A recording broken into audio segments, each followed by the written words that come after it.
Ya. Assalamualaikum warahmatullahi wabarakatuh. Selamat sore semuanya.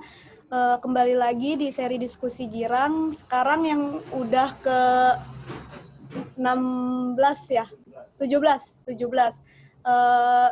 Seri diskusi Girang itu digagas oleh Laboratorium Banten Girang bekerja sama dengan Perpustakaan Daerah Provinsi Banten dan Ikatan Pustakawan Indonesia Daerah Banten, serta didukung oleh biem.co. Nah, seri diskusi Girang ini menghadirkan peneliti-peneliti yang pastinya kece, untuk dibahas kembali gitu kan. Untuk sekarang kita akan membahas soal tanda budaya dalam kuliner masyarakat Kota Serang, yang mana pematerinya itu dari Teh Diana, selaku dosen linguistik FKIP Untirta. Itu mungkin itu aja perkenalannya. Langsung aja kali ya Teh Diana. Assalamualaikum warahmatullahi wabarakatuh. Selamat sore, akang-akang, teteh-teteh yang ada di Provinsi Banten. Terima kasih sebelumnya kepada panitia yang sudah memberikan kesempatan. Saya menyebut ini sebagai kesempatan untuk saya berbagi, pun mungkin banyak kekurangan yang akan saya sampaikan, karena sebetulnya yang akan jadi bahan pembicaraan kita hari ini adalah dari beberapa penelitian yang pernah saya lakukan di tahun 2016 sampai 2017. Nah, kebetulan mungkin Kang Idu bisa langsung mungkin ya, apa perkenalan dulu? Gimana ini? Teh, perkenalan dulu ya? Boleh perkenalan singkat aja dulu Teh. Iya, nama saya Diana Tustiantina. Sebetulnya ya saya dosen linguistik di FKIP Untirta. Saya juga mulai kapan ya, baru seminggu nih fokus jadi penyiar radio di program Guru on Radio di Dia Untirta. Dan saya juga peminat penelitian di bidang kuliner, karena kebetulan dari semenjak tesis saya dulu tentang sayur kulit gerintul dan sate bandeng, tapi saya menganalisis itu melalui lirik lagu Toton Grintul, Almaton Grintul, almarhum. Jadi saya melihat ada bukan warisan berarti, ada hasanah budaya yang memang harus kita garap, dan kebetulan ada lewat lagu dan ada kuliner. Tentu saja itu menjadi minat saya di kuliner dan bahasa. Akhirnya jadilah sebuah tesis berjudul Representasi Identitas Masyarakat melalui lirik lagu. Tapi itu lebih kepada representasi identitas masyarakat di kuliner, karena kalau untuk kuliner saya pernah melihat orang yang serius ya meneliti kuliner, terutama khas Kota Serang. Saya sempat beberapa kali berbicara Mbah Yadi untuk masalah kuliner. Memang belum ada sumber yang banyak, jadi mencoba perkahaan yang masih berserakan itu kan hanya tiga hal saja: asem, sawo, dan kelapa. Karena saya melihat asem, sawo, dan kelapa sebetulnya bisa menjadi ikon kita loh, ikon Kota Serang seperti itu. Nah, itu yang mungkin perkenalan yang ingin sampaikan. Kalau ingin langsung ke penyampaian apa yang ingin kita diskusikan hari ini, mangga itu dibantu untuk PPT-nya. Kayaknya dari atas deh Kanidu.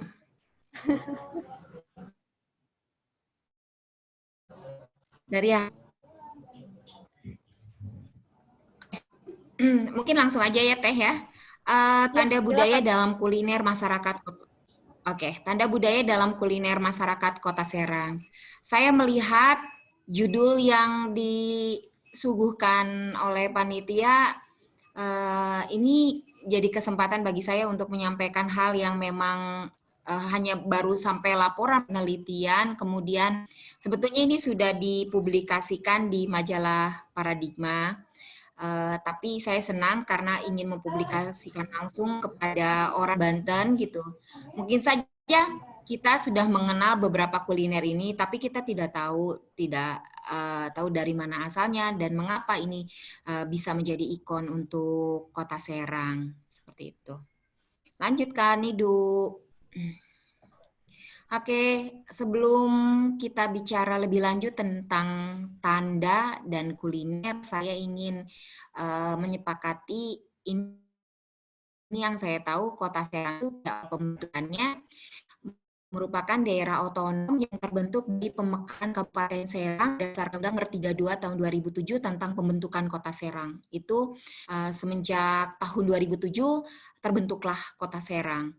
Selanjutnya, kota ini memiliki luas kurang lebih 266,71 km persegi atau sekitar 3,08% dari luas wilayah Provinsi Banten. Oke, lanjut Kang Nidu.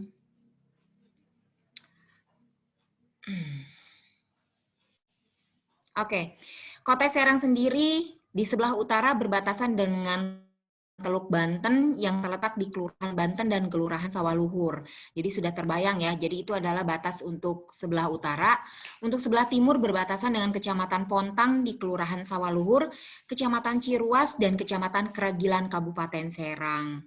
Sebelah barat berbatasan dengan Kecamatan Pabuaran, Kecamatan Wangin-Kurung, Kecamatan Keramat Watu, dan Kabupaten Serang. Sebelah selatan berbatasan dengan Kecamatan Cikesal, Kecamatan Petir, Kecamatan Baros, dan Kabupaten Serang. Saya dapatkan dari BPS Kota Serang 2014. Lanjut. Oke, nah ini yang menjadi topik kita, kuliner dan masyarakat Kota Serang. Untuk kuliner dan masyarakat Kota Serang. Memang kalau bicara kuliner, masyarakat Kota Serang itu sebetulnya lebih identik dengan kuliner. Kenapa? Karena banyak yang khas, banyak yang berbeda. Walaupun ada beberapa orang yang bilang sama, tapi sebetulnya beda. Nah, di mana bedanya? Nanti kita jelaskan. Dan mengapa kuliner ini bisa jadi representasi atau tanda bahwa ini adalah bagian dari representasi identitas masyarakat Kota Serang karena kekhasan, keunikan, dan beberapa bahan yang di dalamnya itu memang khas ya, hanya dimiliki oleh orang Kota Serang. Oke, nah makanya kalau kita bicara kuliner dan masyarakat Kota Serang itu dekat dengan kata representasi identitas masyarakat dan identitas budaya. Oke, terima kasih. Lanjut, Kanidu.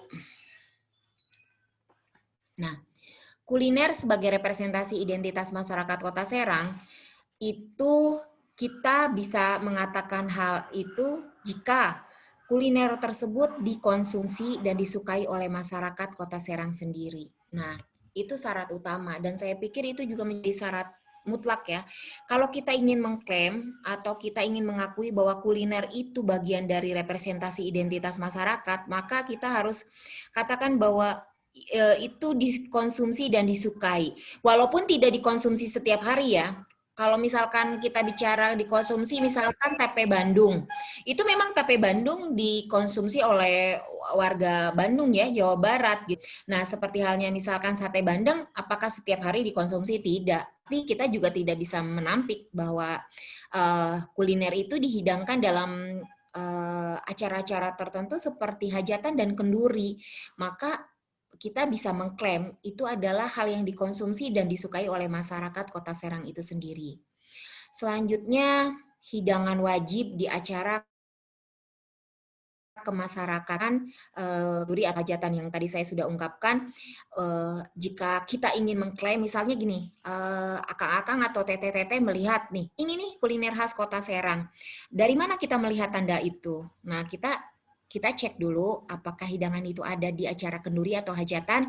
Nah, baru bisa kita klaim. Karena kebanyakan beberapa representasi identitas masyarakat untuk kuliner ya di Kota Serang itu memang hadir di acara kenduri dan hajatan. Dan itu bisa menjadi tanda kedua bahwa kalau kita ingin klaim, tanda itu dilihat gitu. Kemudian tanda yang ketiga, citra rasa yang khas dan unik. Nah, yang khasnya seperti apa, yang uniknya seperti apa? Ada dua citra rasa yang memang khas dari Kota Serang. Yang pertama, pedas manis dan pedas asam. Nah, itu citra rasa yang memang khas dimiliki oleh oleh para pemasak ya kuliner Kota Serang. Jadi kalau ingin laku jualan, katanya jangan lupakan citra ini.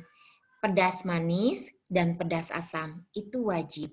Jadi kalau pengen membuat, nah ini yang kayaknya di belakang Kang Nidu nih kayak ada kafe-kafe gitu kan. Kalau ingin laku ya harus mengikuti ini kalau pengen yang beli orang Serang. Tapi jangan salah juga. Ada beberapa karakter yang unik dari orang Serang itu sendiri. Karakter yang tidak konsumtif. Nah, itu tantangan loh. Jadi kalau ingin berjualan di Kota Serang berarti memang untuk bahan pokok. Bahan pokok itu artinya yang dimakan sehari-hari dan kebutuhan. Karena orang Kota Serang jarang tidak bersifat konsumtif, artinya jarang nongkrong-nongkrong ya. Kecuali nih Kang Nidu yang suka nongkrong, itu pengecualian. Kemudian citra rasa yang khas dan unik jelas ya. Bentuk yang khas dan unik ya tadi ya betul. Kita sempat berbicara tentang kontol sapi, itu ada bentuk yang khas dan unik walaupun di beberapa daerah sama, tapi ada bentuk yang berbeda ya. Walaupun ada yang ngaku-ngaku ini sama, tapi bentuknya tetap ada kekhasan. Dan contoh sate bandeng ya, walaupun mungkin hampir sama dengan bandeng presto gitu, tapi ada yang khas dan unik, bentuknya berbeda. Belum lagi kalau dilihat dari citra rasa. Itu citra rasanya berbeda. Jangan salah, bandeng presto sama sate bandeng itu udah berbeda. Gitu, karena di kita ada kalau bandeng presto nggak ada santan, kalau kita pakai santan itu. Salah satu bahan pokok untuk membuat sate bandeng ada kelapa. Kemudian tidak ditemukan di tempat lain. Sate bandeng, rabe, kemudian gerem asem gitu ya. Itu ada yang paling unik. Sambal kulit gerintul. Tahu kan sambal kulit gerintul itu dari kulit melinjo yang warna merah. Itu kalau misalkan kita nih orang Serang bawa itu ke daerah lain terus bilang, ih kok berani ya orang Serang tuh jago-jago makan pedes aja, sangkanya itu cabai. Jadi sangkanya kita tuh lagi makan tumis cabai sambal gitu kan. Padahal itu sambal kulit gerintul, artinya itu tumisan. Nah, ini juga yang menarik ya. Sebetulnya kalau dilihat dari penamaan, sambal bagi orang Serang jangan pernah menyebut itu sebagai cocolan kayak sambal goreng, sambal terasi gitu, sambal ijo. Yang dimaksud sambal itu kita mah lebih kepada tumis gitu. Contohnya sambal keraton atau sambal kulit gerintul atau sambal kulit melinjo. Terus ada lagi sambal edan. Nah, ada yang tahu nggak sambal edan? Nah, bikin lu edan. Rasanya edan banget. Tapi serius, itu ada. Sambal edan bisa, kalau misalnya penasaran pengen makan sambal edan, sebetulnya itu bukan, makanya disebutnya sambal, tapi sebetulnya itu lebih kepada kayak urap gitu. Jadi kalau yang disebut sambal itu, orang Serang tuh masaknya kalau nggak ditumis, diurap. Nah, sambal edan itu bisa kita temukan di acara 4 bulanan. 4 bulanan, ada yang suka 4 bulanan. Nah, itu sambal edan itu terbuat dari pucuk-pucuk daun muda, itu dari pucuk daun singkong, daun pepaya, sampai daun kentut-kentutan juga masuk ke situ. Nah, saya baru tahu itu ya, daun kentut-kentutan bisa dimakan, ternyata ada di sambal edan. Termasuk pucuk pohon beringin. Itu coba segala macam pucuk daun muda masuk semua ke sambal edan. Nah, kalau tertarik dengan rasa nanti ya tunggu orang Serang asli 4 bulanan. Nah, kamu makan deh. Itu jangan sangka urap ya. Di situ semua daun ada, dari daun kentut-kentutan sampai pucuk pohon beringin itu ya diicip. Tapi rasanya emang enak. Tapi kalau tahu itu ngebayangin begitu, pokoknya edan banget, bikin edan. Gitu. Kemudian ketersediaan bahan baku. Nah ini tanda yang keberapa ini? 1, 2, 3, 4, 5, 6. Tanda yang ke-6, kalau kita ingin mengklaim bahwa ini ada makanan gitu, ini bisa jadi khas Kota Serang. Ya tanda yang harus dilihat adalah ketersediaan bahan baku. Banyak nggak di sini gitu. Nah kayak misalkan akar kelapa, kemudian tadi kontol sapi, bandeng, sate bandeng, karena memang bahan bakunya berlimpah, banyak ada di sini. Maka kita bisa mengidentifikasi bahwa dengan adanya tanda yang ke-6 ini, kita bisa melihat ini bisa jadi klaim kita, jadi representasi identitas masyarakat Kota Serang. Oke, Kang Nidu, lanjut nih. Kemudian kita juga bisa melihat ya, untuk melihat tanda atau klaim, sebetulnya ini urusan klaim ya. Klaim kita terhadap kuliner tertentu bisa menjadi bagian dari identitas masyarakat Kota Serang. Itu kalau misalkan kuliner tersebut adalah representasi identitas budaya. Nah, tanda yang pertama ya tadi, kuliner dihidangkan dalam kegiatan tradisi. Nah, bisa jadi tradisi itu kalau di kita tuh ada 4 bulanan, ada 7 bulanan. Terus kalau misalkan itu ini loh, kalau punya rumah kayak gitu kan, selamatan rumah. Nah, itu tradisi masuk. Nah, kalau misalkan pada saat acara 4 bulanan, 7 bulanan, selamatan rumah kita melihat makanan itu, kita bisa melihat tanda tersebut dan kita bisa jadi praduga sementara ini bisa jadi kuliner Kota Serang gitu. Kemudian kuliner dihidangkan dalam kegiatan ritual keagamaan seperti kalau hajatan itu nikahan ya, ritual keagamaan. Kemudian muludan. Kalau kita muludan ada tuh. Muludan, kemudian hitanan. Nah, hitanan itu benar-benar jika kakang sama teteh-teteh pernah datang ke acara muludan, hitanan, nikahan ya di situ bisa terlihat bahwa ada kuliner khas, diantaranya sayur kulit gerintul sama sate bandeng, termasuk rabeg, gitu kan. Kemudian tanda yang ketiga, kuliner itu mengandung nilai tradisi, sama ya.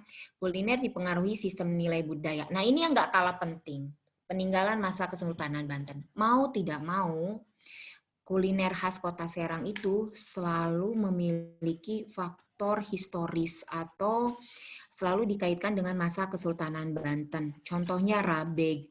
Rabeg itu adalah makanan kesukaan Sultan loh. Nah, tapi bayangkan, tahu nggak sih rabeg itu apa? Kalau rabeg sekarang itu udah banyak perubahan, dan saya pikir itu bukan rabeg asli. Jadi rabeg asli itu sebetulnya jeroan kambing. Kebayangkan jeroan kambing, kalau makan jeroan bagaimana?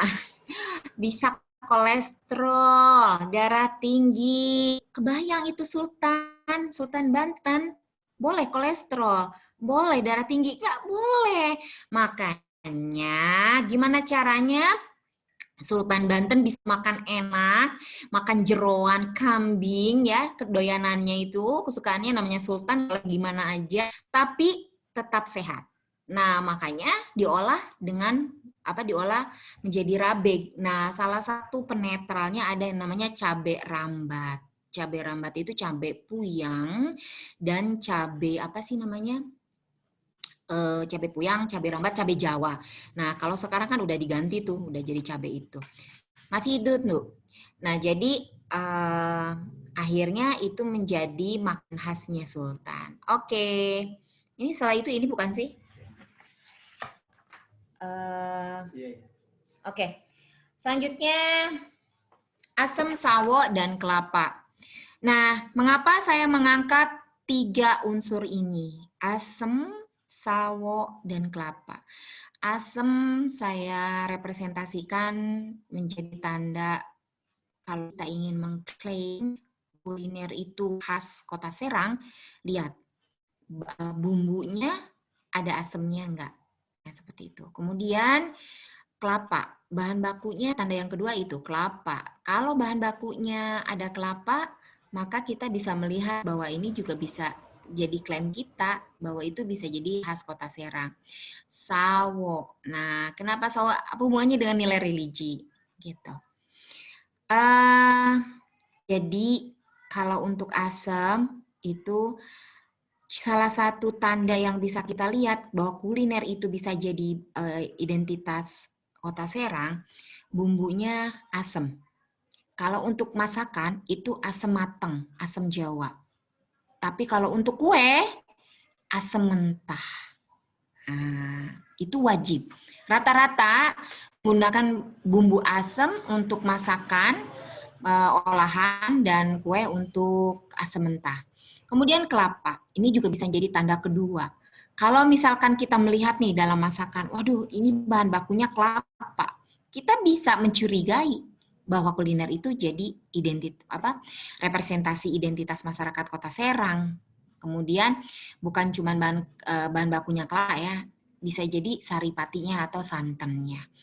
Jadi kalau ada yang berbahan santan-santan, kita bisa mengklaim bahwa tanda itu hadir gitu, bisa jadi klaim kita gitu. Kemudian sawo. Nah, tahu nggak kenapa sawo ingin saya angkat? Karena jangan pernah ngomong orang Serang asli kalau nggak punya pohon sawo depan rumah. Gitu. Jadi kita bisa lihat, nih orang itu orang Serang asli, Kota Serang. Kenapa? Di depannya ada pohon sawo. Gitu. Karena sawo itu sendiri, jadi gini, kan sawo itu biasanya dimakan oleh orang dulu tuh pagi hari ya, sebelum makan. Jadi itu juga kan salah satu hal yang baik untuk kesehatan. Seperti itu, dan ingin mencerminkan bahwa orang Serang itu orang yang memperhatikan kesehatan, juga bagian dari nilai religi. Seperti itu. Oke, lanjut Kang Du. Oke, asam. Kalau berbicara tentang asam, nah ini tandanya bahwa asam bisa menjadi tanda bagian dari identitas ya. Dilihat di Kecamatan Kasemen. Kasemen itu di Banten Lama. Pohon asam adalah representasi identitas masyarakat Kota Serang karena merepresentasikan kuliner khas Kota Serang. Latar belakang sejarah itu adalah bumbu wajib, salah satunya asam. Nah, jadi gini, orang Serang sebenarnya tuh kreatif. Jadi kalau misalkan di sekitarnya banyak pohon asam, ya memanfaatkan bahan yang ada untuk mengolah masakan gitu. Jadi karena di kita itu dulu itu ya bukan hanya di alun-alun, kemudian dari alun-alun ke Lopang, terus ke sampai Kasemen, ke Banten Lama itu dipenuhi pohon asam. Bahkan Kaujon itu banyak pohon asam. Nah, makanya jangan kaget kalau memang rata-rata masakannya diolahnya dengan asam karena asam di Kota Serang memang berlimpah. Kemudian salah satu bumbu wajib untuk masakan khas Kota Serang adalah asam. Kota Serang adalah penghasil asam. Kuliner khas Kota Serang mewajibkan asam sebagai bumbu masakan karena sifatnya gitu. Asam itu menghilangkan rasa dahaga kalau dimakan ya. Kota Serang memiliki cuaca atau suhu panas. Jadi sebetulnya gini, dulu kan Denles itu menanam pohon asam itu karena ada praktek kerja rodi. Nah, ketika mereka panas, haus, nah mereka itu makan asam untuk menghilangkan rasa dahaga itu. Makanya di sepanjang jalan itu banyak pohon asam. Salah satunya fungsinya itu untuk menghilangkan rasa dahaga. Oke, lanjut, Ndu. Nah, asam bumbu utama. Bumbu utama untuk mengolah masakan, nah bumbu untuk asam matang, untuk asam Jawa itu untuk yang seperti kalau asam itu garam asam ya. Kemudian penggunaan asam sebagai bumbu cukup dominan dalam kuliner khas Kota Serang, khususnya kuliner berbentuk makanan olahan. pengaruh dari penggunaan bumbu di atas menjadikan kuliner Kota Serang memiliki ciri lekoh atau berbumbu kental. Nah, jadi tanda yang kesekiannya gitu ya, karena efek adanya asam, yaitu ciri khas makanan Kota Serang tuh lekoh. Kalau lekoh tuh apa ya? Kental gitu. Jadi bumbunya tuh kental-kental gitu. Kayak rabe kan kental gitu ya. Kekentalan bumbu dalam masakan Kota Serang umumnya menghasilkan cita rasa pedas manis dan pedas asam. Nah, tadi yang ini ya, kalau misalnya nanti teteh-teteh sama akang-akang nyicip masakan ini rada-rada pedas-pedas manis sama pedas-pedas asam, kita bisa klaim. Ini bisa jadi tanda bahwa itu jadi kuliner khas Kota Serang. Oke, lanjut Kang Nidu. Oke, nah asam ini cita rasa pedas manis umumnya dibuat oleh masyarakat Kota Serang yang berdomisili di wilayah Kecamatan Walantaka ini berdasarkan penelusuran saya terhadap untuk melihat cita rasa apa namanya nih yang pedas manis nih. Jadi orang-orang kayak Walantaka seperti Kepuren, Prisen, Nyapa, kemudian Curug, Tak-Takan sampai Kecamatan Serang, mereka suka sekali dengan yang pedas manis, misalnya rabe seperti itu ya. Kemudian untuk cita rasa pedas asamnya diolah oleh masyarakat yang berdomisili di sekitar Kecamatan Cipocok, Kecamatan Kesemen dengan rasa pedas asam, misalnya gerem asam seperti itu. Nah, ini contoh masih asam juga. Ini memang harus ini ya. Asam ini benar-benar ikon menurut saya. Jadi ikon Kota Serang tuh asam. Karena bahan dasar membuat kue itu adalah asam mentah. Contohnya di Gipang. Jadi yang ini Gipang ini banyak yang klaim.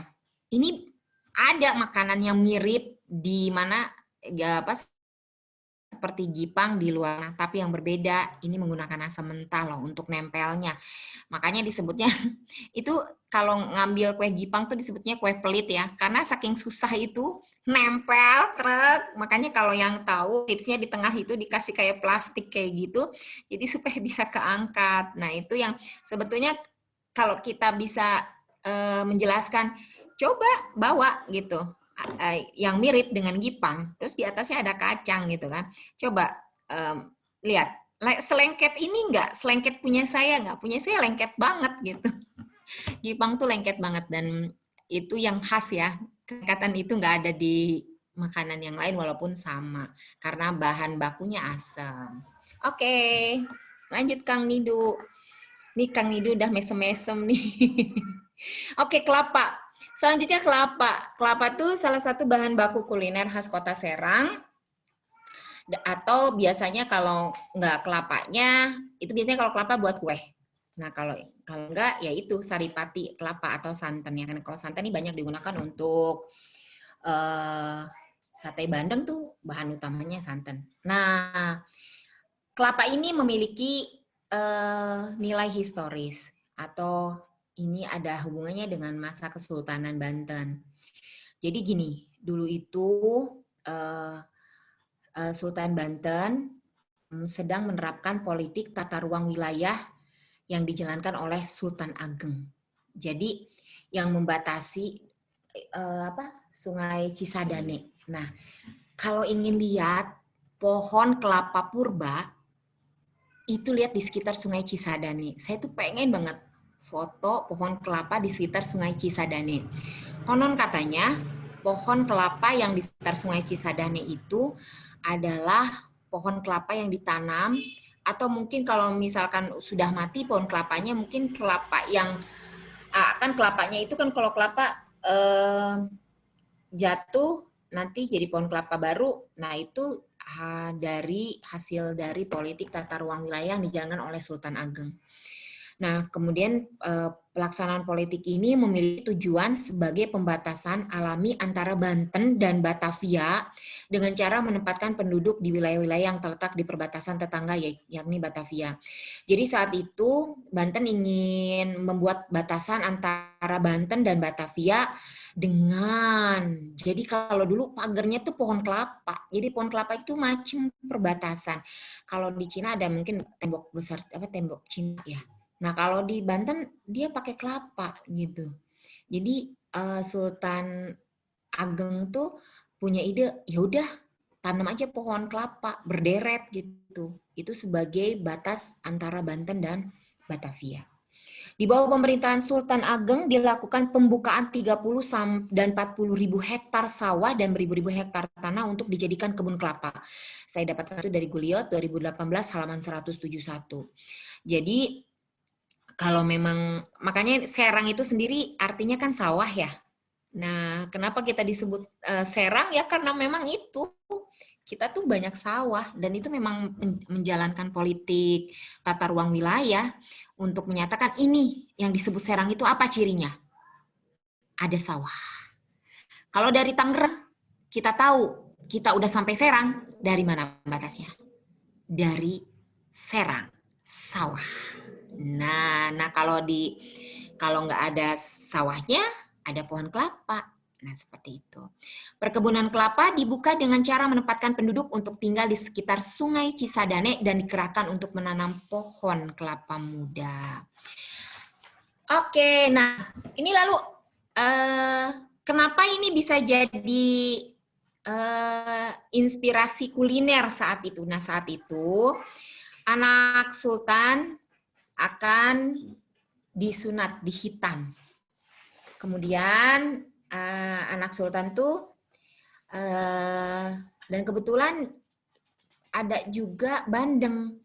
Nah, tapi tahu sendiri ya, bandeng tuh ikan dengan duri yang kecil-kecil dan susah untuk dipilih kalau makan bandeng.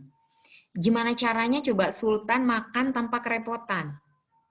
Nah, koki berpikir, kenapa enggak banyak berlimpah bandeng, kemudian kelapa, akhirnya si koki itu berpikir gimana caranya sultan dan anaknya dan tamu-tamu yang datang ke acara hitanan anak sultan bisa menikmati tanpa kerepotan memilih duri dari bandeng.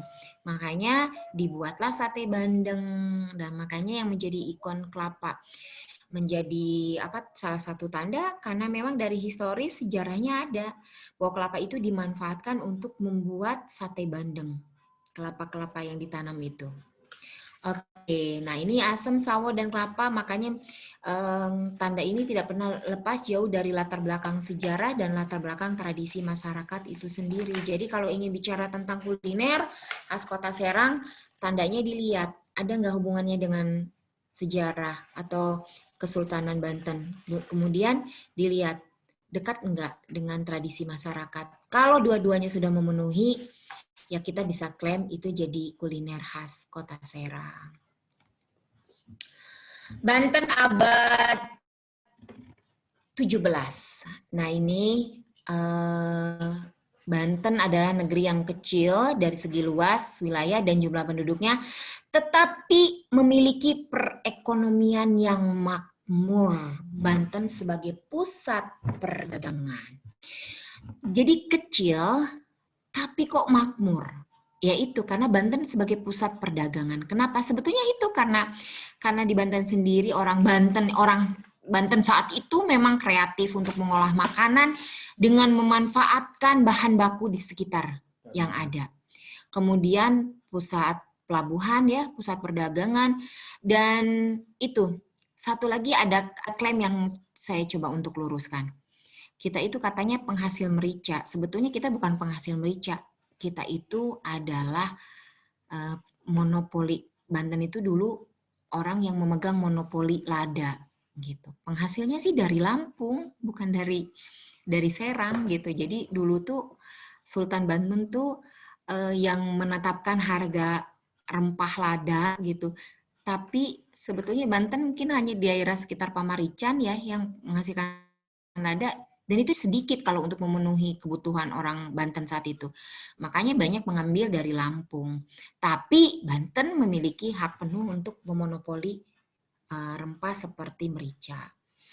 Nah, karena itu, karena Banten dulu menjadi pusat peradaban, maka dituntut yaitu banyak menghasilkan kuliner-kuliner dari zaman dulu. Banyak tamu-tamu yang datang ke Sultan, maka banyak juga makanan yang disuguhkan. Karena itu, kok bagaimanapun kuliner itu sebetulnya lebih dekat ya dengan Kota Serang karena Banten Lama menjadi bagian dari Kota Serang. Inventarisasi kuliner. Saya melihat, jadi saya mencoba untuk menyimpulkan. Ada 4 untuk kuliner agar menjadi representasi identitas masyarakat Kota Serang. Yang pertama, tete-tete akang-akang bisa lihat biasanya berupa lauk pauk, sayuran, dan kue-kue. Kalau lauk pauk ya tadi ya, gerem asem, sate bandeng. Kalau sayuran, saya kulit gerak, sambal kulit keraton atau sambal kulit gerintul atau sambal edan. Dan untuk kue-kue ada gipang, akar kelapa, itu ya sebagainya. Termasuk kontol sapi itu dari kelapa, itu ya. Kemudian biasanya ini ada 4 tanda yang bisa Teteh Akang lihat.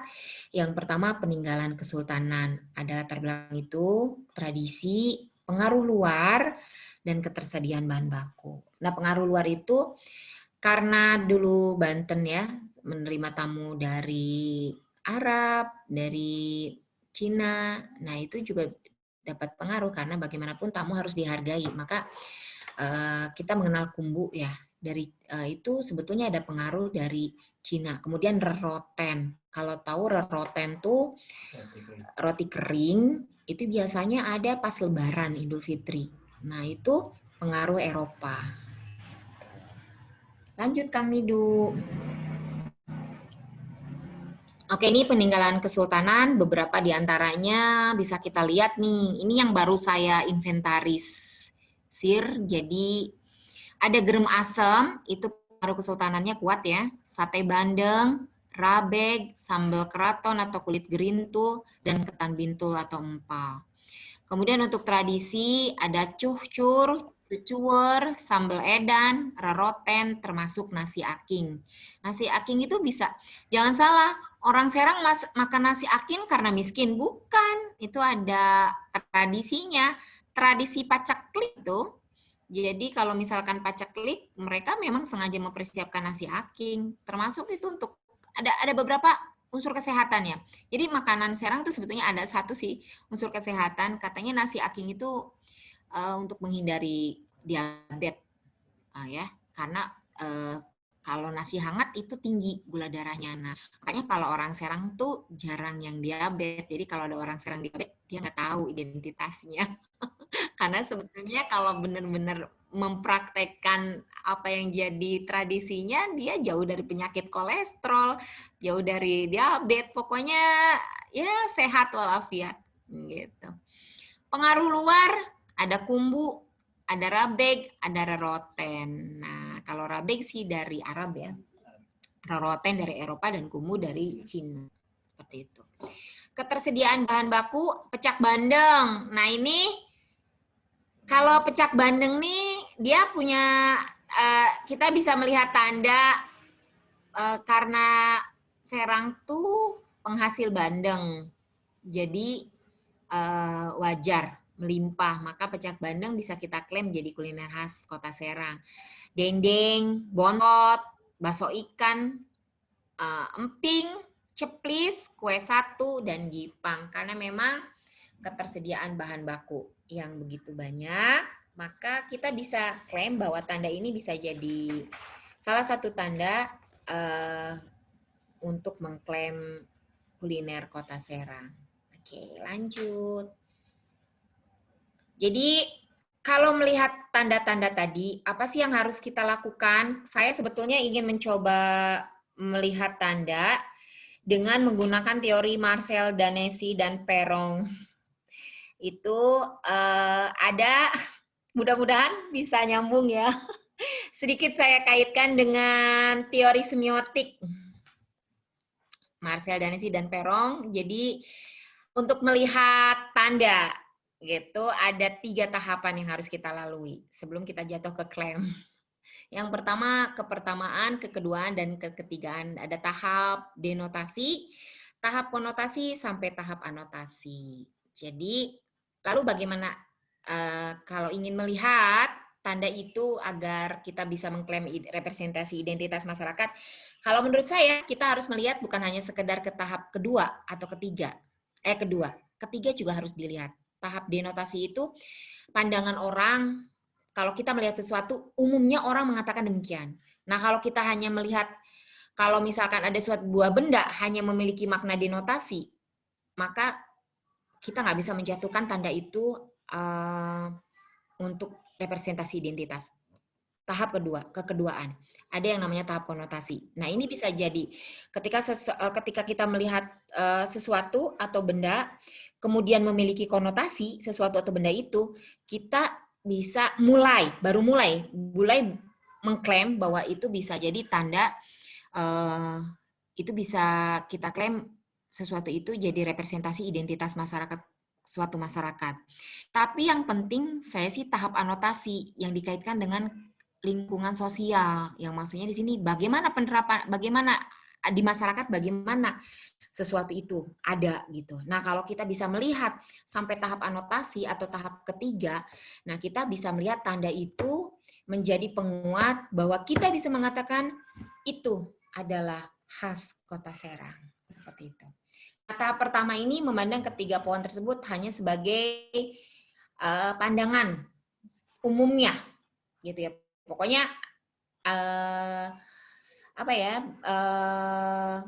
asam dan kelapa hanya kita pandang sebagai bumbu aja. Kalau misalnya ada yang kalau kita hanya melihat ya asam dan kelapa itu kan bumbu gitu kan. Beberapa masakan kan menggunakan asam kelapa. Berarti kita belum bisa mengklaim itu khas gitu kan. Kemudian sawo itu kan di tempat saya juga ada sawo gitu kan.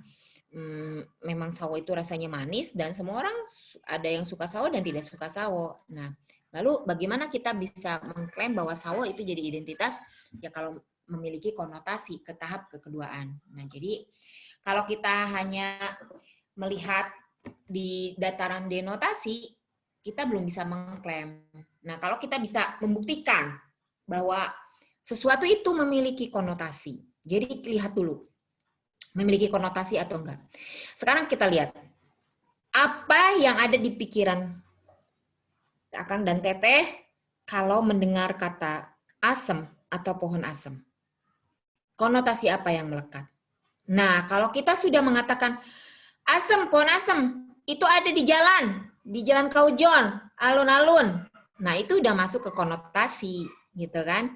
Karena itu konotasi banget gitu ya. Kalau kita udah ngedenger asem tuh, itu tuh alun-alun Kota Serang, itu udah konotasi. Jadi konotasinya tuh udah ke histori, ke sejarah gitu kan. Terus kalau misalnya kita katakan asem, bumbu masakan yang ada di gerem asem, rabek, dan sayur keraton, nah, itu udah ke konotasi. Pohon kelapa dan kelapa, penguat rasa untuk masakan, citra rasa lekoh dan gurih. Nah, sebetulnya kenapa kata lekohnya sebetulnya yang menjadi konotasi untuk penguat identitas? Karena kalau kita bicara kelapa, itu memang gurih umumnya, itu baru denotasi. Tapi kalau kita katakan lekoh, kemudian lekoh, maka itu sudah ke konotasi kuliner khas Kota Serang gitu. Pohon sawo dan sawo adalah buah tangan khas Kota Serang, biasanya ditanam di depan rumah warga Kota Serang asli. Nah, kalau bilang pohon sawo orang Serang asli, udah konotasi itu yang bermain. Gitu, bukan hanya sekedar pohon sawo adalah pohon buah-buahan. Kalau kita udah sampai berpikir pohon sawo orang Serang, itu udah konotasi. Berarti yang punya pohon sawo itu orang Serang asli. Nah, saya bukan orang Serang karena di depan rumah saya pohon mangga. Oke. Lanjut. Oke, tahap ketiga ini adalah tahap yang paling penting yang nggak boleh hilang di tahap ketiga ini karena mana sih tahap ketiga? Di tahap ketiga ini yang mencoba mengkaitkan tanda-tanda tersebut dengan tanda sebagai bagian dari budaya. Nah, ini yang paling penting yang bisa menjadi klaim kita, gitu kan. Pohon asem dan asam digunakan sebagai bumbu khas pada kuliner Kota Serang seperti gerem asem, rabek, dan sambal keraton. Penggunaan asam adalah bumbu wajib, citra rasa yang khas. Asam merepresentasikan citra rasa dan kekhasan masakan dan kue Kota Serang. Jadi kalau misalkan kita sudah melihat, wah itu memang ada di setiap masakan gitu, baik masakan maupun kue-kue. Nah, itu udah bagian dari budaya. Kalau misalkan asem dicari pas lagi lebaran, nah itu jelas budaya. Karena kita sudah melihat itu dari tradisi yang berjalan di masyarakat Kota Serang. Kemudian penggunaan kelapa atau saripati kelapa adalah bahan utama dalam pembuatan kuliner khas Kota Serang yang biasanya disuguhkan ketika tradisi berlangsung untuk ritual pernikahan, ritual keagamaan, khitanan, dan syukuran. Nah, penggunaan bahan ini wajib ada dalam pembuatan kuliner khas Kota Serang dan tidak dapat digantikan dengan bahan lain. Nah, kalau misalkan kita sudah mengatakan bahwa bagian kelapa ini atau santan ini adalah bahan wajib yang nggak bisa digantikan. Nah, kalau ganti dengan misalkan kelapa diganti sama susu, misalkan kan sekarang boleh ya kelapa diganti sama susu, bukan jadi kuliner khas Kota Serang lagi, gitu. Jadi penghilangan saripati kelapa dalam pembuatan sate bandeng akan mengubah bentuk, cita rasa, dan kekhasan yang dimiliki sate bandeng. Nah, jadi kalau misalnya kita sudah ada pikiran kita bahwa kelapa itu wajib untuk masakan khas Serang, maka ini udah masuk ke tahap ketigaan gitu.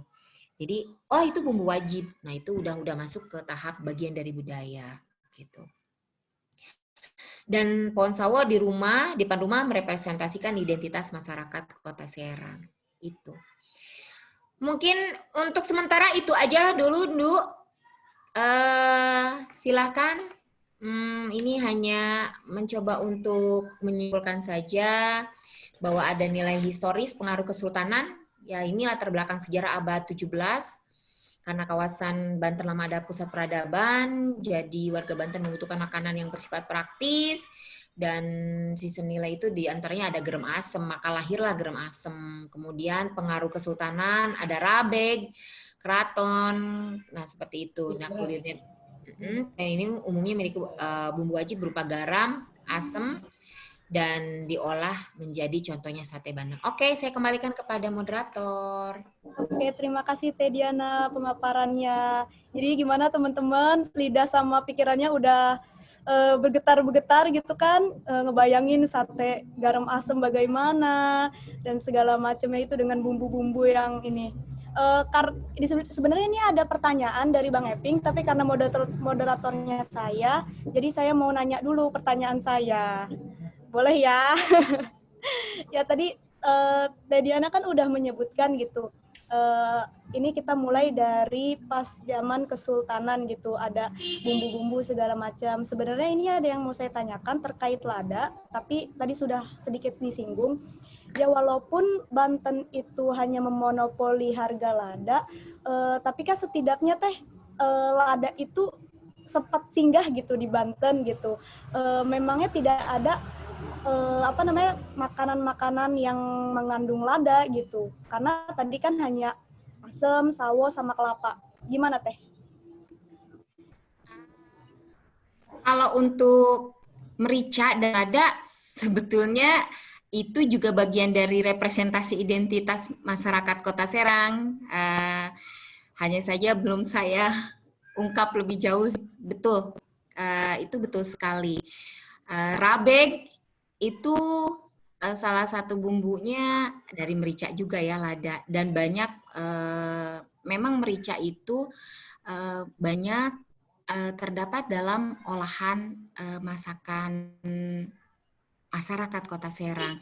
Dan betul ya, ya tadi kan citra rasa yang kita miliki itu pedas manis dan pedas asam gitu. Pedas manis dan pedas asam. Jadi kalau pedas manis itu di rabeg, pedas asam ya di gerem asam. Memang untuk asam, karena saya melihat fungsi asam lebih banyak gitu. Tapi memang merica juga jadi bagian kita.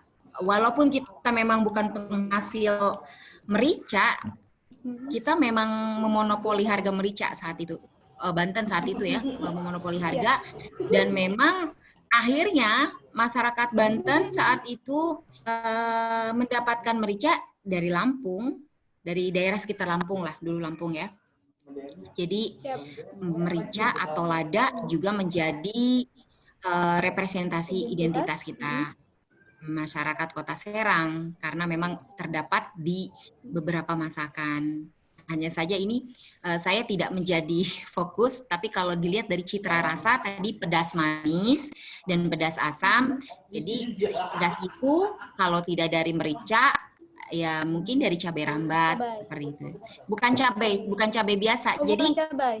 cabai rambat itu cabai apa ya? Cabai puyang, cabai Jawa. Jadi kalau beli tuh di pasar itu biasanya satuan, harganya tuh pokoknya 3 biji cuma harganya 2.000, mahal banget.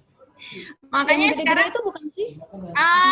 kayak cengkeh gitu loh, lebih kayak bukan cengkeh. Jadi kayak pohon merica. Jadi bentuknya kayak merica, tapi merica yang belum diprotulin ya. Jadi kayak pohonnya kayak pohon sirih, kayak gitu, mirip. Karena memang kayaknya ini ya, satu jenis dengan merica, dengan pohonnya seperti pohon sirih, si cabenya itu kayak merica yang masih muda. Nah itu cabai rawit, cabai puyang.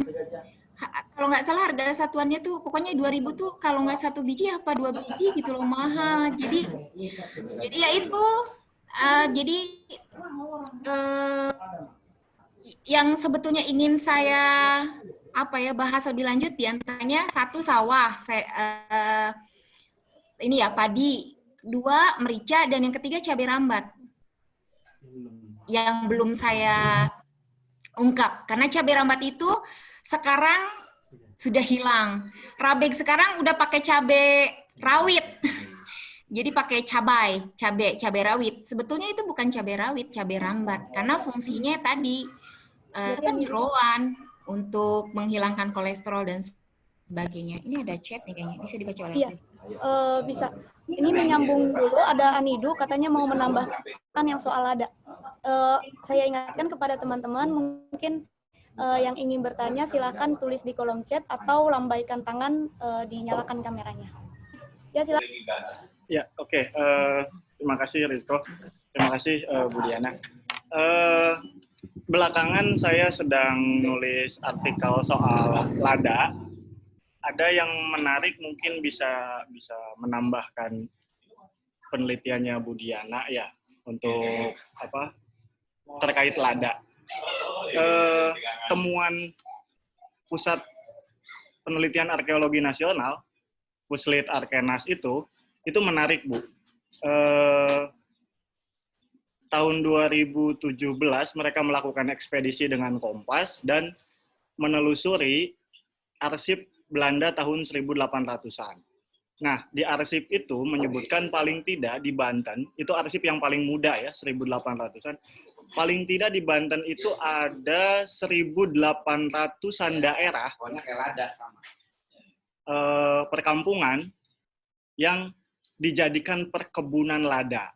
Itu tersebar di Gunung Pulosari, Gunung Karang, Gunung Asepan, yang kesininya berbatasan dengan Kabupaten Serang, daerah Ciamas sana. Nah, bahkan dari temuannya Sony Wibisono itu di Desa Pandat, Kabupaten Pandeglang, dekat Pulosari, itu masih ditemukan satu hutan lada yang dia perkebunannya tidak seperti perkebunan di Lampung hari ini yang bikin pakai gula-gula, pakai turus gitu, pakai tiang-tiang ya. Tapi ditanamnya dibiarkan merambat di pohon dadap. Jadi sebelum mereka menanam lada, sebelumnya mereka menanam pohon dadap lebih dulu. Nah, penduduk di Pandat itu sampai saat ini tidak tahu sebetulnya, tidak tahu persis sejak kapan tanaman lada di daerah mereka itu sudah ditanam. Tapi melihat dari tuanya pohon-pohon lada di sana, karena lingkar batangnya saja sampai 5 cm gitu. Besar sekali, dan beberapa masih produktif berbuah, beberapa masih diurus oleh petani di sana, sekalipun mereka melakukan memperbarui tanamannya ya, tapi ditanamnya di hutan gitu, di hutan dadap itu. Nah, itu temuan menarik dari Arkenas yang saya pikir mungkin bisa menambahi temuan kita belakangan ini, karena kita selalu menganggap bahwa lada di Banten itu selalu didatangkan dari Lampung, Bangka, atau Tulang Bawang, daerah Sumatera sana. Sementara misalnya kalau kita lihat juga sebelum masa Kesultanan, ketika Raja Sunda terakhir itu mau bekerja sama dengan Portugis di Malaka, bahkan dia sudah menjanjikan 1000 karung lada gitu, agar Portugis membangun benteng untuk melindungi Kerajaan Banten dari invasi Demak, Cirebon. Nah, jadi saya pikir mungkin bahkan jauh sebelum masa Kesultanan pun lada itu sudah, selain sudah tidak hanya Lampung gitu, karena Lampung kemungkinan baru dikuasai juga kan pada masa Kesultanan tuh. Entah pada masa Sunda itu sudah dikuasai juga enggak gitu Lampung. Tapi memang tanaman lada banyak di dua sisi ini, di ujung selatan Jawa, di ujung barat Jawa dan di selatan Sumatera sana. Itu saya pikir temuan yang menarik yang mungkin bisa memperkaya kajiannya Ibu tuh untuk lada. Karena tabek juga saya pikir di beberapa tempat tabek itu bukan cabai, Bu. Malah lada gitu. Nah, mungkin itu. Nanti nyambung ke pertanyaan yang lain. Oke, terima kasih Anidu. Mungkin kita bacakan aja pertanyaan. Ini ada dari Bang Eping.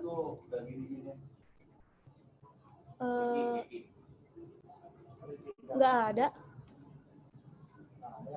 Nggak ada yang melambai. Saya bacakan dulu aja dari pertanyaan Bang Eping. Bagaimana jika makanan khas itu juga terdapat di daerah lain, misalnya Gipang, di daerah Pandeglang juga ada. Itu gimana, Bu?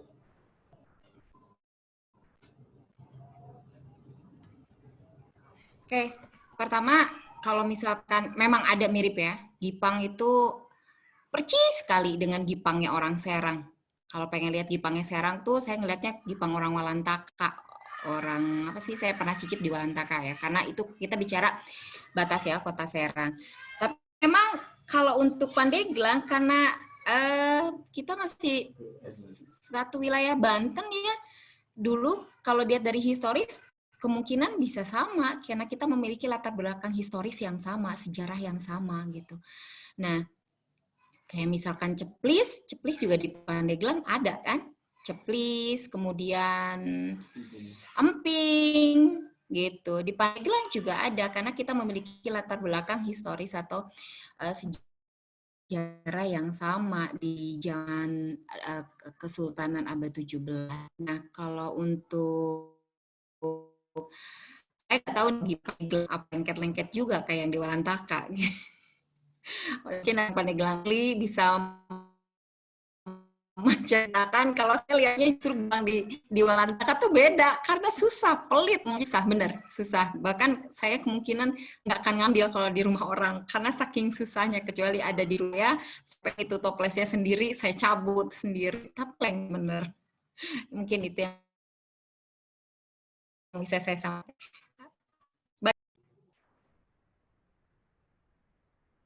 Oke, terima kasih. Selanjutnya ada dari Anuril, makanan yang ada di Serang dengan nama yang cenderung aneh. Cabai rabat, bedanya dengan cabai Jawa. Cabai ini kayaknya tadi sedikit udah dijelaskan, mungkin jawab yang makanan yang cenderung aneh. Kalau cenderung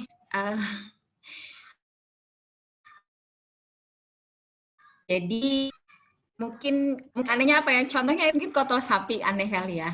Bagi kita aneh gitu. Orang sendiri nggak aneh, kontol beber. Kemudian banyak sebetulnya ya.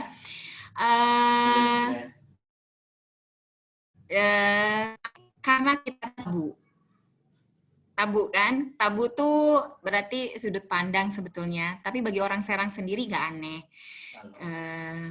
Kemudian, tapi yang pasti itu tidak tabu dalam makanan kita. Tapi yang aneh memang ada nih. Itu yang membuat khas gitu. Keanehan itu ya. Kemudian ada lagi yang sambal edan itu. Sambal edan sebetulnya kita tuh punya makanan yang bisa diviralkan, sambal edan. Dan itu aneh gitu. Tapi bagi kita nggak aneh. Mungkin anehnya karena semua pucuk-pucuk masuk. Sampai pucuk daun kentut-kentutan, pucuk pohon beringin, itu masuk semua, makanya disebut sambal edan gitu. Dan ternyata itu ada nilai filosofinya bahwa orang yang hamil 4 bulan itu harus banyak makan sayur-sayuran agar bayinya sehat, seperti itu. Oke, itu aneh itu karena tabu bagi orang yang mengundang, tetapi bagi orang Serang sendiri itu bukan hal yang tabu. Ya, kan Idu ya, tidak tabu ya dengan kata-kata itu. Oke, siap. Makasih Teh Diana. Silakan untuk Kak Riki Gana, boleh menyalakan mikrofonnya. Silakan Kak. Terima kasih. Tes ada ya. Terima kasih Teh Rizko, Bu Diana. Mohon izin mungkin bertanya ya, ini penasaran aja nih. Ini kan terkait makanan dan klaim ya. Secara jenis, saya lebih tertarik secara jenis. Menurut Bu Diana, mungkin yang termasuk kuliner khas Kota Serang itu sebetulnya apa gitu? Atau mungkin klaim itu kan urusannya yang lain ya. Kira-kira dari penelitian rekomendasinya yang bisa kita katakan sebagai kuliner khas lokal Kota Serang itu jenisnya itu sebetulnya apa? Karena seperti di Bu Diana tadi bilang ya di awal kan sebetulnya Serang itu kan pemekaran ya, Kota Serang pemekaran. Di Banten Tengah kan ada Kabupaten Serang dan juga ada di Cilegon ya. Jadi mirip-mirip gitu ya, mirip-mirip. Nah, pas di jenis ini sebetulnya kalau misalkan kita klaimkan itu, kira-kira tuh apa sih yang menjadi khasnya Kota Serang gitu? Seperti yang tadi Bu Diana juga bilang yang, mohon maaf ya, kontol-kontol itu juga di Lebak juga ada. Di Lebak malah ada yang namanya itil ya, itil mengi, rendak kauda. Nama itu memang aneh-aneh, mungkin memang khasnya di Banten begitu ya, rada-rada aneh gitu. Tapi memang itu. Saya kebetulan melakukan penelitian, tapi bukan di sisi budaya ya, karena saya bukan background-nya bukan budaya, tapi di marketing, lebih ke khas lokal Banten. Nah, ini agak kesulitan memang saat diferensiasi gitu ya, makanan khas yang di tiap-tiap daerah itu apa gitu. Jenisnya ya. Karena hampir di semua daerah di Banten ini juga mirip-mirip. Kayak tadi kontol sapi di Pandeglang juga ada ya. Saya temukan nih. Walaupun ada yang kontol bebek gitu apa ya. Terus Gipang ada juga, bakso di Maliping juga ada bakso ikan. Pecak Bandeng memang bukan hanya di Kota Serang kan, di Cilegon juga ada. Nah, itu. Jadi ada irisan-irisan gitu. Nah, kembali ke pertanyaan tadi, apakah mungkin ada rekomendasi atau mungkin sudah ada penelitian yang menyebutkan bahwa khas kuliner Kota Serang itu apa gitu. Itu saja mungkin sementara. Terima kasih Bu Diana dan Teh Moderator, Teh Rizko. Oke, sebetulnya ya itu yang jadi PR kita bersama untuk memikirkan kalau dilihat dari batas Kota Serang. Yang saya tahu sebetulnya sudah ada ya klaim, saya pernah dengar tapi saya lupa nih. Kalau tidak salah untuk klaim kita itu kalau untuk Kota Serang kue ya yang saya tahu itu ada kue satu dan kue Gipang. Sebetulnya ada 3, cuma saya satu lagi lupa ini. Kue satu dan kue Gipang. Nah itu yang diklaim. Kalau untuk makanan itu Kota Serang itu kalau untuk masakan ya, masakannya sate bandeng dan sambal kulit gerintul, sambal keraton. Jadi saya sih sebutnya lebih suka sambal keraton karena memang itu punya latar belakang histori sebagai makanan khas para sultan ya. Sate bandeng, kemudian sambal keraton, dan rabeg kalau untuk makanan, untuk olahan gitu yang memang benar-benar mencerminkan makanan atau kuliner khas Kota Serang. Sate bandeng, rabeg, sambal keraton. Nah kalau untuk kue itu ada kue satu dan kue Gipang. Nah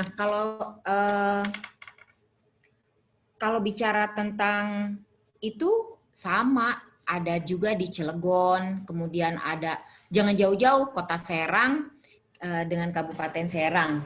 Nah, itu sama, Kota Serang dan Kabupaten Serang hampir banyak yang sama. Sate Bandeng juga ada di Kabupaten Serang ya. Tetapi tidak jadi masalah karena kita juga memiliki latar belakang historis yang sama gitu.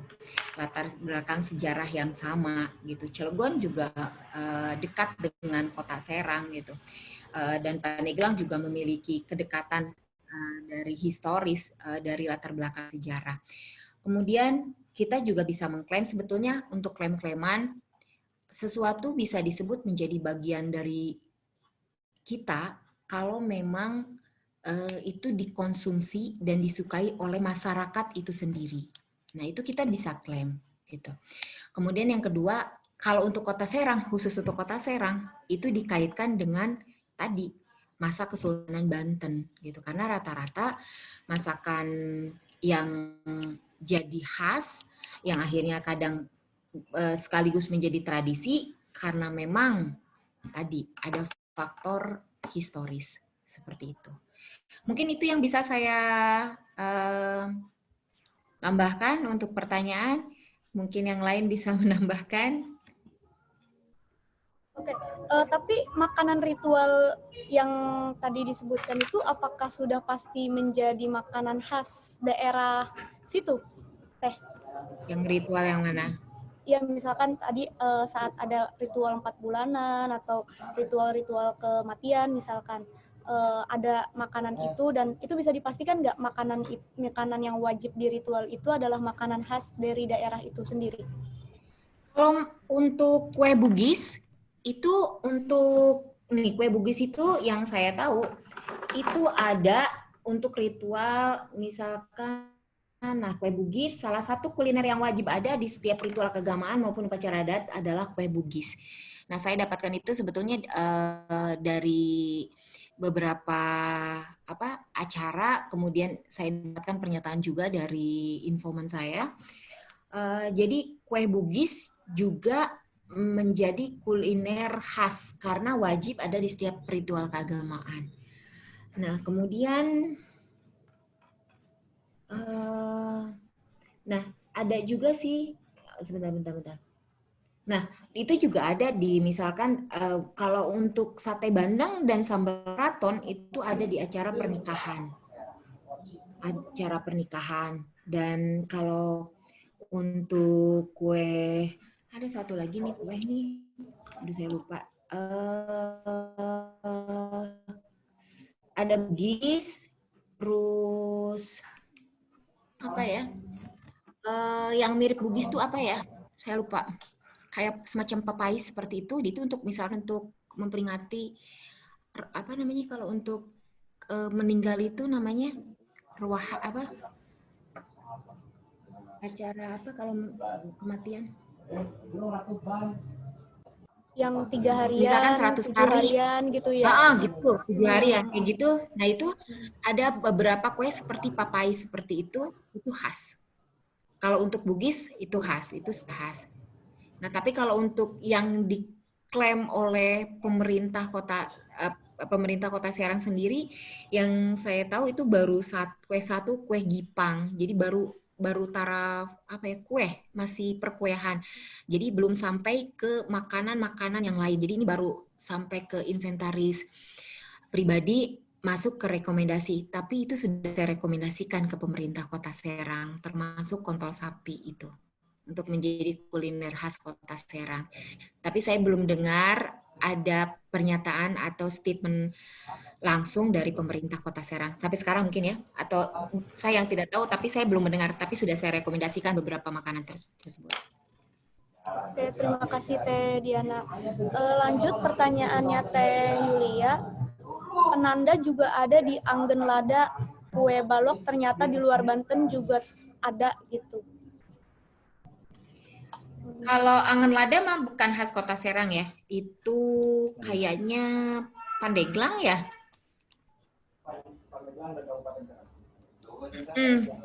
Anggen Lada mah bukan kita ya.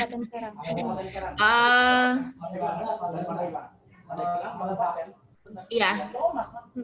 Angan Lada kayaknya saya belum pernah. Angan Lada Pandeglang. Iya, Pandeglang ya, betul ya. Dan Angan Lada ada juga ternyata di luar Banten gitu.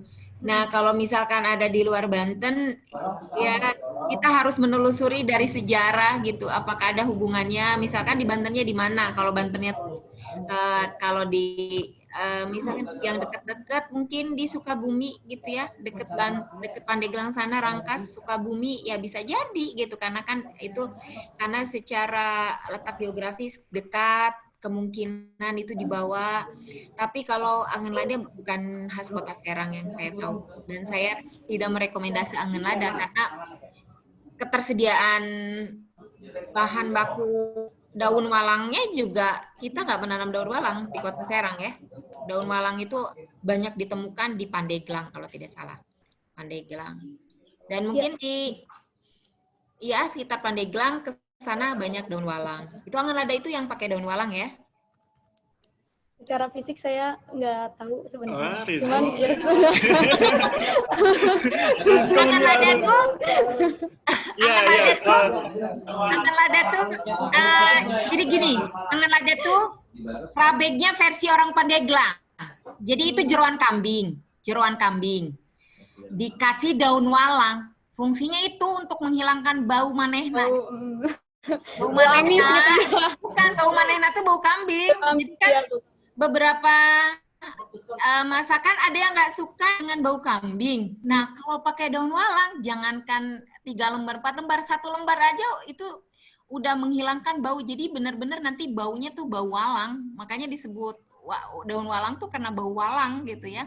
Dan itu rasanya enak. Jadi katanya kalau masak Angan Lada nggak usah pakai bumbu apa-apa, cukup ya itu bahan utamanya kencur, cabe yang banyak, pedas, ya itu cita rasanya tetap sama, pedas gitu. Cuman yang itu khasnya ada daun walang itu, Angan Lada. Ya mirip-mirip itu ya, mirip-mirip dengan tabek sebetulnya kan Angan Lada itu ya. Cuman itu warnanya merah. Kalau rabek hitam gitu, merah. Beda ya? Beda. Cuman kalau itu versinya orang Banten, orang Serang mah kalau punya daging jeroan di rabek, kalau Pandeglang di Angan Lada. Bahan bakunya aja yang sama ya? Sama, tapi permukaan bentuknya beda, rasanya beda. Kalau itu rabek pedas manis, kalau itu pedas saja. Ya, kalau tidak salah yang sudah disertifikasi jadi warisan budaya tak benda itu di Angan Lada tuh sudah, terus apalagi sate bandeng tuh sudah gitu. Nah, tabek juga sudah. Ya cuma semuanya dari provinsi gitu. Kita memetakan ini dari kabupaten mana kan masih belum tahu ya, karena di warisan budaya tak benda di nasional itu berangkatnya dari provinsi. Ya sebetulnya kalau melihat, kalau misalkan identitas provinsi, kayak misalkan peyem khas mana? Khas Bandung kan, gitu kan? Bukan dari Sukabumi, karena memang adanya di Bandung gitu kan. Pengennya kita kayak gitu kan. Peyem Bandung, jadi rabeg Serang gitu kan. Rabeg Serang, wela pokoknya mau di kota Serang atau di kabupaten rabeg Serang. Kalau misalkan di Cilegon itu ada apa sih bebek tuh? Bebek Cilegon tuh apa sih yang terkenal? Cilegon. Sate bebek. Cilegonnya mungkin ya. Nah itu ya, justru yang kalau Cilegon saya agak sulit. Kalau Cilegon agak kesulitan tuh. Kalau Kota Serang kita masih bisa menelusurinya. Kalau saya lihatnya susah-susah, kenapa nggak ada tersediaan bahan baku dan sejarah gitu. Kita ngelihat pokoknya di Serang tuh, kalau misalnya dari jalan tol, kita udah nyampe Serang, apa cirinya coba, Teteh Rizko. Ya itu. Aku lihat cuman sate bandeng. Bukan, maksudnya kalau di jalan tol. Kita udah nyampe mana nih gitu. Kalau misalnya dijemput nih udah sampai sini. Kita udah lihat itu udah nyampe di Provinsi Banten, ya itu udah banyak sawah.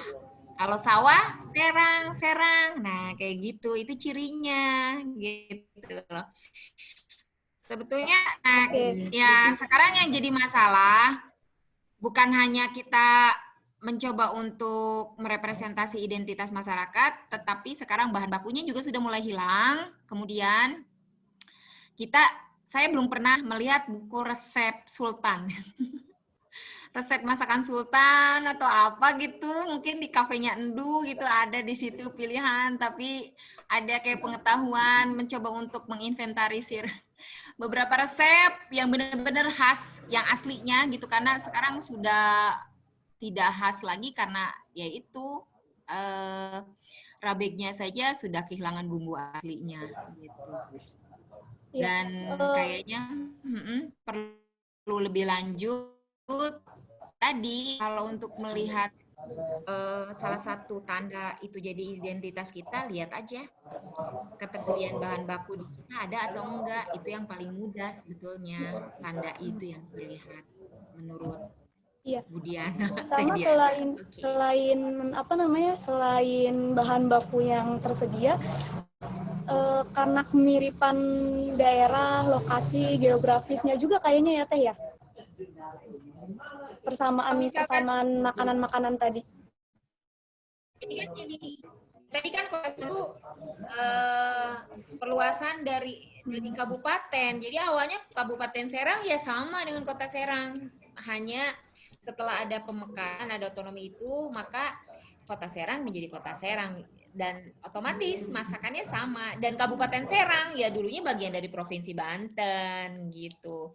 Jadi apa yang khas di Provinsi Banten ya khas di Kota Serang gitu. Berarti yang menjadi bagian dari Provinsi Banten bisa jadi karena dulu ada kesamaan historis. Ya kalau sekarang kan pemekaran. Jadi karena kita jadi bagian menjadi kota baru, Kota Serang, ya wajar aja kalau makanannya mirip sama Kabupaten Serang. Terus apakah klaim itu hanya dimiliki satu tempat? Nah itu yang jadi pertanyaan kita.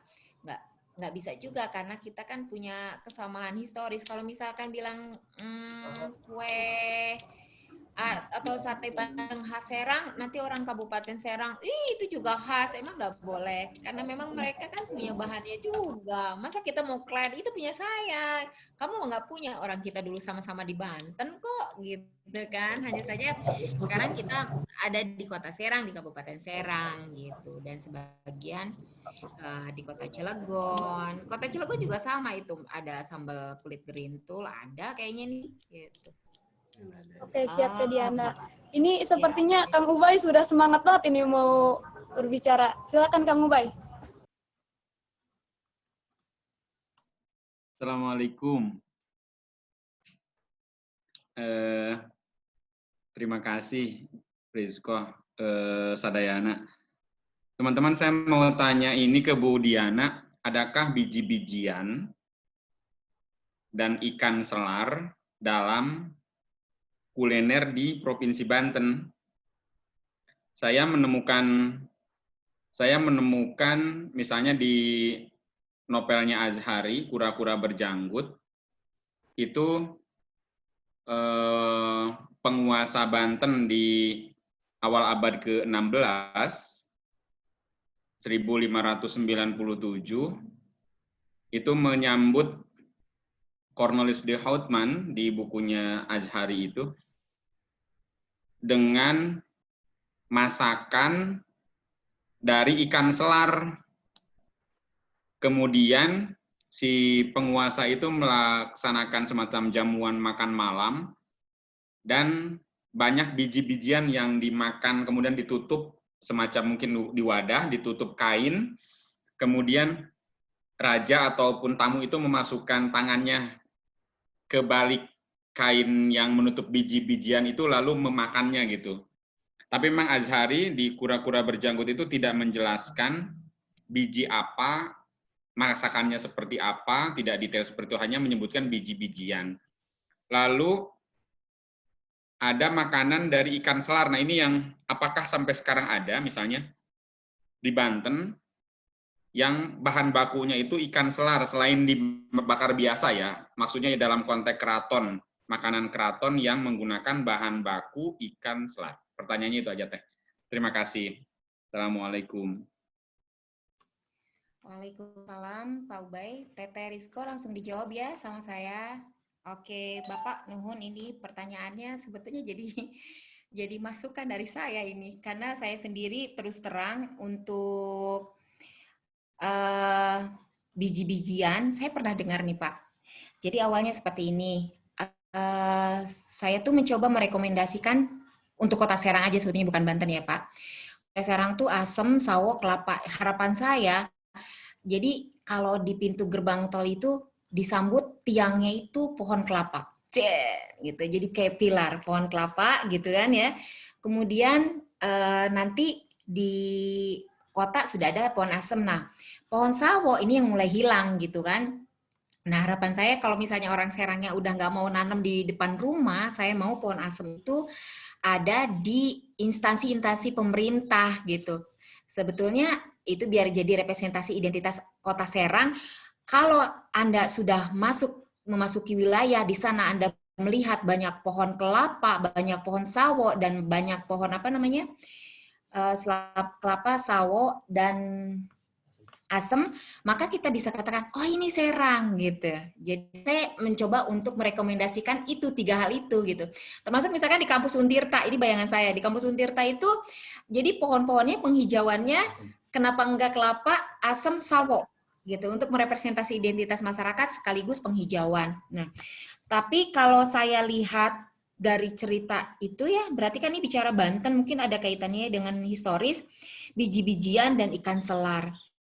Kalau ikan nih Pak, ada satu makanan yang belum saya bahas itu dendeng. Bapak tahu dendeng ya Pak ya? Nah yang saya tahu dendeng itu cuma 2, dendeng daging sama dendeng ikan. Nah saya telusuri di Kaujon pusat dendeng itu. Nah dendeng daging itu terbuat dari daging kebo. Karena saat itu dilarang ya menyembelih sapi karena ada pengaruh Hindu ya. Kemudian kalau ikan dendeng yang saya telusuri, mereka biasanya membuat ya ini juga salah satu potensi yang seharusnya dikembangkan karena kita penghasil ikan, Pak. Jadi saya pernah dengar untuk ikan itu, tapi yang baru saya dengar 2, ikan belanak justru Pak, ikan belanak dan ikan mujair. Nah ikan selar itu saya belum pernah melihat dengan apa ya berdasarkan penelusuran baik pada saat Ramadan dijual pedagang-pedagang gitu kan, karena itu jadi tanda ya kalau ingin lihat khas, lihat nih di Ramadan gitu kan, di Pasar Lama, kemudian di Masjid Agung. Itu saya tidak melihat ada ikan selar gitu ya Pak. Nah tapi saya sih mencurigai gitu. Ikan selar itu kalaupun ada olahan ya dibuat jadi dendeng. Tapi sampai sekarang kenapa itu jadi hilang gitu? Saya belum tahu penyebab mengapa ikan selar itu ada di novel itu, tetapi pada kenyataannya sekarang jadi tidak ada, bahan bakunya bukan lagi ikan selar gitu. Walaupun kita tahu ikan selar banyak di kita ya Pak ya, itu potensi kalau lihat dari ketersediaan bahan baku, ikan selar bisa jadi potensi untuk dimanfaatkan jadi kuliner. Contohnya yang paling mungkin adalah dendeng, karena yang saya tahu ikan selar ya kalau tidak dibuat, saya lihat ikan asin aja, hanya penduduk ikan asin, dan saya tidak melihat sebagai dendeng atau oleh-oleh khas Kota Serang. Apakah itu menghilang karena apa ya? Menghilang karena memang orang sekarang memproduksi ikan belanak dan ikan mujair saja, kemudian melupakan ikan selar. Saya belum tahu kenapa ikan selar tidak saya dapatkan di lapangan gitu. Karena di lapangan saya benar-benar tidak mendapatkan ikan selar dibuat menjadi dendeng. Baik di Kaujon maupun di beberapa tempat saya melihat hanya 2 bahan, Pak. Mujair dan belanak. Hanya 2. Itu ya. Kalau untuk biji-bijian, saya pernah dengar, saya mencoba untuk merekomendasikan untuk tata tanam ya di kampus lewat duta kampus. Saya pesankan sama mereka untuk mengatakan bahwa ke depan itu kenapa enggak Kota Serang itu identitasnya 3, menanam pohon asem, sawo, dan kelapa. Itu untuk identitas kita gitu. Tapi saya malah dengar jagung, Pak. Apa ada hubungannya gitu dengan biji-bijian tadi? Karena tapi saya baru dengar itu dari tim ketahanan pangan ya. Ketahanan pangan justru yang akan dikembangkan adalah jagung. Apa karena tapi saya belum bisa memastikan biji itu adalah jagung. Tapi kemungkinan mungkin jagung karena saya pernah mendengar kata jagung. Tapi saya mohon maaf nih Pak, saya belum melakukan penelitian sampai sejauh itu memastikan bahwa jagung adalah biji-bijian yang dimaksud. Mungkin seperti itu Pak, sementara jawabannya. Saya belum memberikan garansi atau jaminan karena saya sendiri hanya melihat kawan-kawan saya, para peneliti, mari kita merekomendasikan jagung sebagai ketahanan pangan. Nah, saya sampai saat ini bertanya kenapa harus jagung ketahanan pangan kita gitu. Apa hubungannya gitu? Karena ketahanan pangan itu saya hanya mengasosiasikan dengan apa yang menjadi tradisi kita, menjadi kekhasan kita. Kalau menanam asam jelas itu akan menjaga kuliner kita. Kalau asam hilang, kuliner hilang. Kelapa hilang. Seperti itu. Nah, kalau untuk jagung, saya belum meneliti lebih lanjut, tapi kemungkinan itu jagung, Pak. Kemungkinan, tapi saya tidak bisa jamin untuk itu, Pak. Mungkin itu sementara jawaban yang saya bisa berikan. Kang Udbay, masih ada yang ingin dipertanyakan? Sebelum saya lupa, ini ada cabai yang tadi bukan teh? Iya. Cabai Jawa. Ya, cabai rambat. Cabai rambat. Mungkin di foto biar bisa dikirim. Ya, itu cabai rambat itu, betul, cabai rambat cambe. Iya, itu cabai rambat itu. Cabai rambat. Ya, itu cabai rambat, cabai puyang. Ini wanginya khas banget. Rempah-rempah banget. Ya, itu biasanya ada di jamu-jamuan juga. Itu untuk banyak khasiatnya. Oke, Kang Ubay masih ada yang ingin ditanyakan? Satu lagi. Silakan, Kang. Di Kura-Kura Berjanggut juga disebutkan bahwa kapal pertama Cornelis de Houtman yang singgah di Banten ketika pulang itu membawa pala, puli, dan cengkeh. Ya. Di 5 kapal.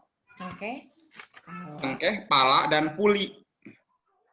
Puli. Nah, saya belum tahu puli itu apa ya. Ketika searching di Google misalnya, kok puli yang dimaksud kulit pembungkus biji pala, apakah dibedakan? Betul. Menurut Erlang, kulit pala apakah dibedakan antara kulit dengan palanya ketika itu? Atau sampai sekarang seperti apa posisi si puli ini? Apakah bisa dimasak kulit pala? Terima kasih. Oke. Kayaknya Kang Nidu ini yang bisa menjelaskan. Kang Nidu, saya ampun kalau untuk sastra ini saya jadi meraba-raba ini. Kalau untuk sastra butuh bantuan. Karena saya juga mengatakan biji-bijian jagung juga itu berdasarkan apa yang dilakukan teman-teman saya untuk ketahanan pangan, karena ketahanan pangan harus berbasis kearifan lokal seperti itu. Tapi saya tidak yakin apakah jagung itu yang dimaksud dengan biji-bijian. Tapi kalau jagung memang dekat juga dengan masyarakat Kota Serang, gitu kan? Karena banyak makanan yang terbuat dari jagung kita itu. Nah, kalau pala dan cengkeh, ya itu memang beberapa masakan kita cengkeh itu termasuk di rabek juga ada cengkehnya, Pak.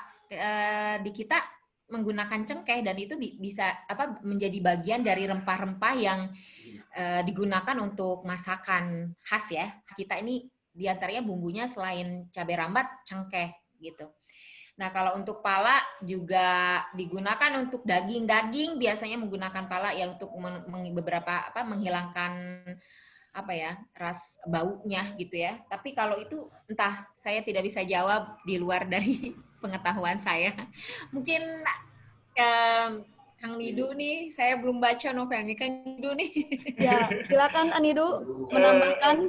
Ya, karena ini mungkin ya, kita di Banten tuh tidak menghasilkan pala, juga tidak punya perkebunan cengkeh yang luas pada masa itu. Dan apa yang dibawa, kita memang monopoli saja tuh perdagangan rempah-rempah pada saat itu di Banten. Dan cengkehnya pun itu Makassar yang menguasai, palanya Indonesia Timur, Bangka, terutama di Pulau Run yang ditukar Belanda dengan Inggris, Pulau Run dan Manhattan gitu.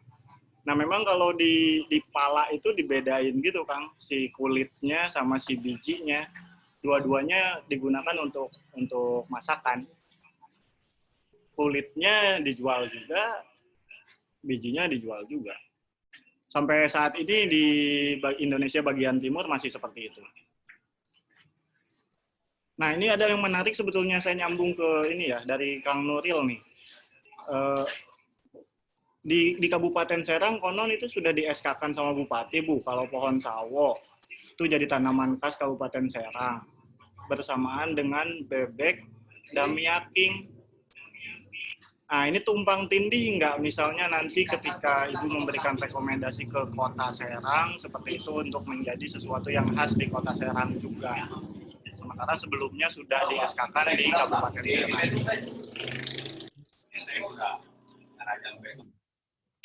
Kalau lihat tumpang tindih atau enggak, kalau saya sih rekomendasi, nggak tahu ini kalau berdasarkan aturan, apakah ada aturannya dari pemerintah bahwa khas Kota Serang nggak boleh dimiliki Kabupaten Serang. Sedangkan mau nggak mau kita memiliki historis yang sama. Ini hanya karena kita ada pemekaran.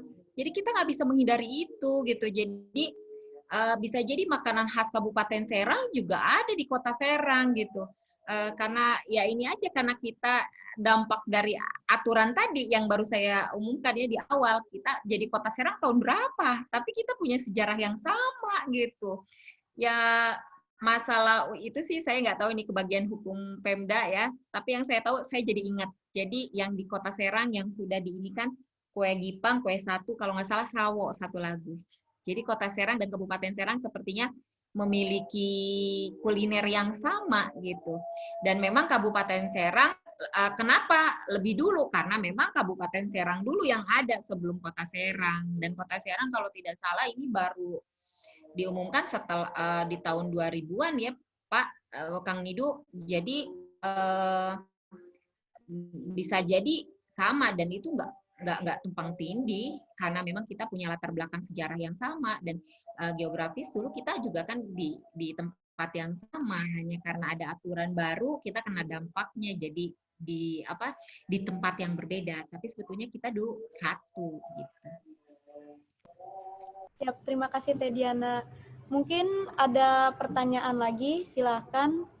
Kalau atau tanggapan boleh diketik atau nyalakan kamera dan mikrofonnya. Mungkin satu pertanyaan lagi karena mengingat waktu udah mau maghrib.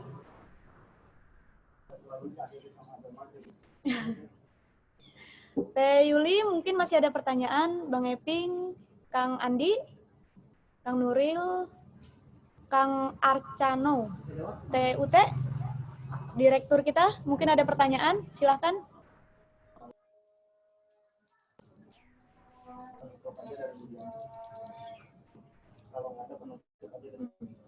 Mungkin kalau nggak ada, aku mau minta penutup statement terakhir dari Teh Diana. Silakan Teh. Oke, terima kasih kepada terutama panitia yang Banten Girang ya, Lab Banten Girang. Saya senang saya diundang, nanti sering-sering aja mengundang terutama untuk membicarakan kuliner. Bukan hanya kuliner, mungkin Teh Rizko, Kang Nidu bisa mengundang saya mengenai situasi pendidikan di Provinsi Banten yang kebetulan sekarang menjadi target saya. Kalau untuk simpulan ini, saya nggak bisa menyimpulkan tentang kuliner khas Kota Serang karena sampai sekarang tetap menjadi PR kita semua. Termasuk rempah-rempah. Rempah-rempah saja belum tuntas. Jadi kalau kita bicara kuliner, diawali dari rempah-rempah, kemudian beranjak ke bumbu, beranjak ke resep masakan, kemudian baru kita ada klaim gitu ya. Tapi saya juga ingin ada misalkan kajian bersama, masih ada nggak sih kuliner khas itu gitu. Jangan, dan satu-satunya catatan yang terbaik adalah tulisan. Kita masih tahu itu ada biji-bijian dari karya sastra. Dan mungkin masukan buat Laboratorium Banten Girang membuatkan resep kuliner khas Kota Serang agar jika nanti suatu saat pohon asem hilang dari Kota Serang, pohon sawo hilang dari rumah-rumah penduduk Kota Serang, kemudian sawo juga hilang dari rumah penduduk, kita masih bisa mengingat bahwa kita memiliki kuliner khas diantaranya tadi. Jadi arsip Paris yang baik mungkin hanya dengan tulisan, kemudian catatan-catatan, dan saya sebetulnya ingin, bukan ini ya, saya sedang menunggu orang yang tertarik untuk membuat resep masakan, terutama untuk resep masakan yang ada latar belakang sejarah aja dulu, misalkan kayak rabek, sate bandeng gitu. Jadi ada semacam deskripsi singkat atau buku resep masakan Sultan yang lagi tren, seperti itu. Mungkin itu aja yang ingin saya sampaikan. Terima kasih dan mohon maaf dengan keterbatasan karena memang penelitian kuliner saya terhenti di tahun 2018. 2019, nah kebetulan saya memiliki kajian lain selain kuliner, jadi sempat terhenti, dan saya bersyukur saya bisa kembali mengingat penelitian yang pernah saya lakukan. Terima kasih sudah memberikan fasilitas pada saya. Terima kasih banyak. Mohon maaf atas segala kekurangan dan keterbatasan yang saya miliki. Ya, terima kasih Teh Diana. Kita juga mohon maaf. Sebelumnya tadi kita juga sedang merancang PPKD, pokok-pokok pikiran kebudayaan. Memang belum selesai, tapi udah mau tahap final. Mungkin ini jadi rekomendasi juga buat kita untuk menambahkan. Terima kasih Teh Diana. Terima kasih kepada teman-teman yang sudah selalu hadir di setiap seri diskusi Girang. Jangan bosan.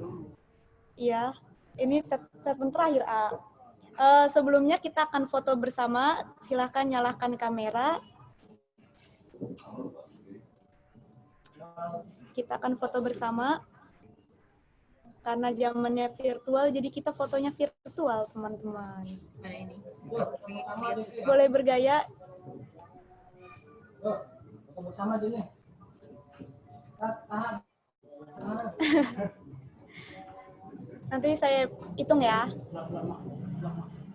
Anido bilang, kalau udah siap. Mana foto aku? 1, 2, 3. Lagi.